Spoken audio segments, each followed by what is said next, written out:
একটা বিষয় খেয়াল করে দেখলাম, বর্তমানে এই দেশে কোনো ব্যবসা শুরু করার আগে নিজের একটা ফেস ভ্যালু ক্রিয়েট করে নেওয়া উচিত। কারণ এই দেশে যদি একবার ভাইরাল হওয়া যায় তাহলে তার আর পিছনে ফিরে তাকাতে হয় না। সেই ব্যক্তি যদি কোনো ব্যবসা দেয় সেখানে মানুষ হুমড়ি খেয়ে পড়ে। আপনারা লিলিফুড ফারহানকে চিনেন তাই না? ছেলেটা কয়দিন আগে থেকে 2টা ভিডিও আপলোড করছিল যেখানে ফুডকার্ট দিয়েছিল, মজা করেই বিভিন্ন নামের পাকোড়া বিক্রি করতেছিল। তারপর একদিন ঝিলিমিলি বেলুন বিক্রি করতেছিল। তার আগেই দেখছিলাম রাস্তায় এক চাচা ঝিলিমিলি বেলুন বিক্রি করছে। সে চাচা বলতেছিল সবাই তো বেলুনের সাথে ছবি তুলে চলে যায়, সবাই তো আর কিনে না। একবার চিন্তা করে দেখেন এদেশের মানুষের কি অবস্থা। এদের শুধু ছবি তুলতে পারলেই হলো, আর কেনার দরকার নাই। কিছু কিছু পাবলিক আছে শপিং মলে গিয়ে ড্রেস ট্রায়াল দিয়ে ছবি তুলে চলে আসে, আর কেনার দরকার পড়ে না। এখন তো এমন কাজ বেলুন ব্যবসায়ীদের কাছে গিয়েও করছে। অথচ যখন একজন কন্টেন্ট ক্রিয়েটর একদিনের জন্য এই ব্যবসা করতে মাঠে নামলো তখন তার থেকে বেলুন কেনার জন্য মানুষের আগ্রহ বেড়ে গেল। কিছু মাইয়া মানুষ তো কমেন্ট করে বলতেছিল আমি এই বেলুন ব্যবসায়ীর থেকেই বেলুন কিনতে চাই। মানুষ তো লোকেশন কোথায় জানতে চাইতে চাইতে গলা শুকিয়ে ফেলছিল। অথচ আমার বন্ধু কেরামত একবার নিজে কিছু করার উদ্যোগ নিয়ে এই লাইটওয়ালা বেলুন বিক্রি করার সিদ্ধান্ত নিয়েছিল। কিন্তু বেচার কাছে মানুষ বেলুন কেনার বদলে সবাই তার লাইটওয়ালা বেলুনের সাথে ছবি তুলে চলে গেছে। এরপর থেকে বেচারা আর এই ব্যবসায় মন বসাতে পারে নাই।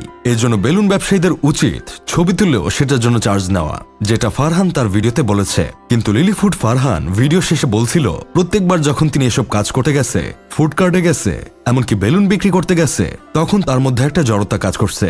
মানুষ কি বলবে এই কথার জন্য পিছিয়ে যেতে ইচ্ছা করছে। কিন্তু যখন কাজ করার পর তার কাছে কাজের ইনকাম আসে তখন মনে হয় এটা আল্লাহর রহমত। তিনি আরো বলেন আমরা অনেকেই আছি কে কি বলবে এই কাজ আমার সাথে যায় না এটা ভেবেই অনেক কিছুই শুরু করতে পারি না।